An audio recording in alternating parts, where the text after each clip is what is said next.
Hello, it is Wednesday. It's Women's Wednesday, in fact. And every Wednesday, I will share a post or go live just to share some insights in my learnings and also in sharing the insights that are developed by my clients in the work that I do with them in leadership development and coaching. And I've just come off a call with someone, a fabulous woman leader, actually. And she's inspired me to come on and share today because the area that we were working with today was all around the area of self advocation.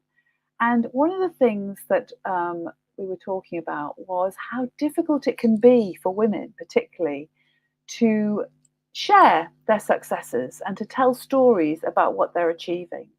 And often, in the experiences I've had of working with women, what I find is women often will actively hold themselves back from actually sharing with their colleagues something that they may have achieved when they've led a project, or something their team may have achieved when they've been working with them and achieving the team goals. There is this real conscious holding back of themselves and sharing themselves. And often the comment that goes along with that is, I can't possibly do that. I'd hate to be one of those really boastful people, or I'd hate to be one of those big headed, egocentric people who all they can do is talk about themselves.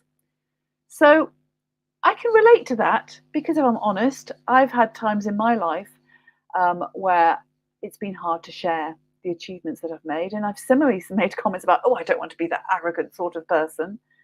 But actually, the whole thing about, is it egocentric to share your successes and to share your stories, is a bit of a myth, actually, because I would assert that it's actually your ego that's stopping you from sharing yourself. It's that fear-driven voice inside your head saying, "Oh, you can't do that. You'll look arrogant, or you'll look boastful." Is actually your ego keeping you safe and stopping you stepping forward and sharing the things that you're achieving.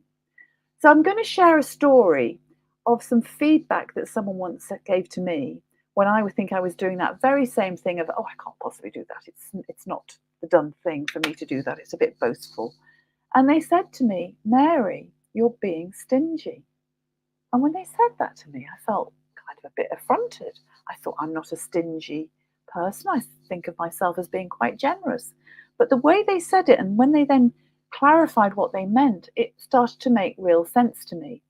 That actually, I was looking at the whole thing about self advocation, sharing the things I was achieving, sharing my successes, from my whole self focus of, how will I look? Will I look boastful? Will I look arrogant? It was all self focused, and therefore holding me back from really sharing some really important things that would be helpful to my colleagues that I worked with.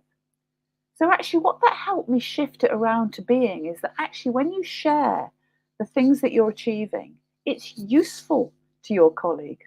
It's useful to other people in your organization to know about the progress that you're making, to know about what you contributed and how you led your team to achieve the goals that you've achieved. All of those are really valid things that are helpful. And if you think about how organizations work, we have silos over here, silos over there. Often people in those separate silos may well be dealing with very similar things. So if you've actually dealt with something and you've found a solution to that problem, whatever it might be, and you've achieved a result from it, it is useful for you to share that with someone in another part of the organization so that you're sharing the learning across the organization. That is an act of generosity and an act of contribution. So I'm really inviting you as a woman leader today to think about, where can you share more about the progress that you're making and the achievements that you're achieving, and how you're leading and making a difference as an act of generosity to those people that you work with. It's not all about raising your profile. It's not all about self-advocation. It's about contributing to the bigger community of the organization or business that you're working in. So I leave that thought with you. I hope you found it valuable. I'll see you next week. I'll either share an article or come live again next week with more insights that come to mind. But have a good week and enjoy the rest of your day. Bye for now.